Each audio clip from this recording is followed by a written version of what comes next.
बुनियादी सुविधाओं से ध्यान भटकाता। आज का भारत, बटेंगे तो कटेंगे।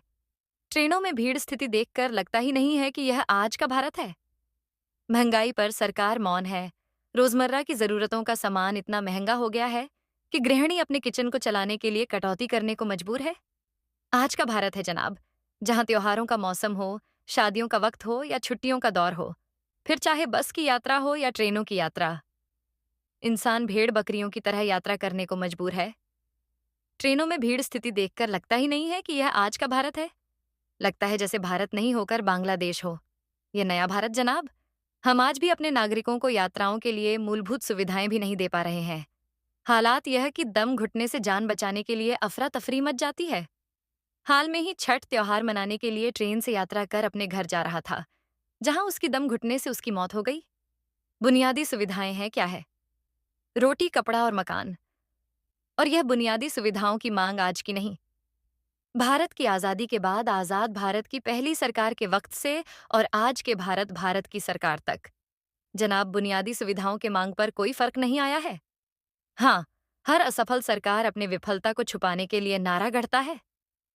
जैसे गरीबी हटाओ। इस नारा को देने वाली सरकार न जाने कितनी बार सरकार बनाई, पर गरीबी के हालात नहीं सुधरे। और आज के नए भारत में तो आधे से ज्यादा आबादी, लगभग 80 करोड़ लोग, सरकार द्वारा दिए जाने वाली 5 किलो अनाज पर आश्रित हो चुकी है। या यूं कहे कि इन सरकारों ने अपना मोहताज बना लिया है। गरीबी पर तो देश की सरकारों ने ऐसे हालात बना दिया कि अब इस पर जब भी बात होती है तो लगता है जैसे देश के नागरिकों के साथ और देश के साथ मजाक हो रहा हो। याद है ना नारा? बहुत हुई महंगाई की मार, अब की बार मोदी सरकार। महंगाई पर सरकार मौन है। रोजमर्रा की जरूरतों का सामान इतना महंगा हो गया है कि गृहिणी अपने किचन को चलाने के लिए कटौती करने को मजबूर है। हालात यह है कि बीते सालों में हर सामान का मूल्य लगभग 30% से 40% बढ़ गया है। पर क्या इसके अनुपात में देश के नागरिकों की आय बढ़ी है? शायद नहीं, बल्कि कोविड के बाद कई सर्वों में देश के नागरिकों आय घटी है। हर हर मोदी, घर घर मोदी। याद है ना? हम देश के नागरिकों ने भरोसा किया और हमने मोदी जी को घर के अंदर तक पहुंच लिया। पर हुआ क्या? वही ढाक के तीन पात। 2014 के आम चुनावों में मंचों से और चाय पे हुए चर्चाओं में किए गए वादों में शायद ही कोई भी पूरे हुए होंगे।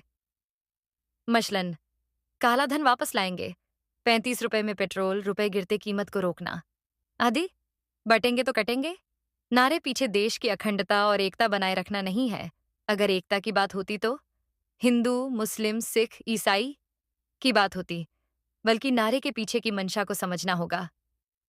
राहुल गांधी द्वारा उठाए जा रहे जातीय जनगणना की मांग के काट के रूप में देखना चाहिए।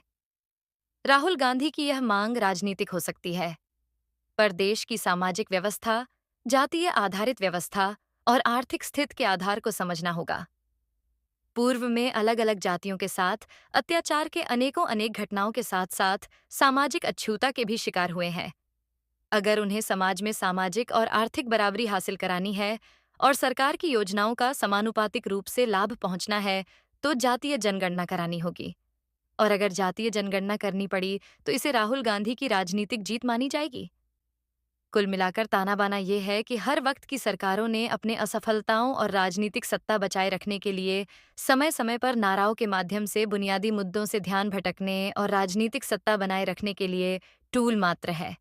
इसलिए बटेंगे तो कटेंगे को भी उसी रूप देखा जाने की जरूरत है। यह लेखक का निजी विचार है।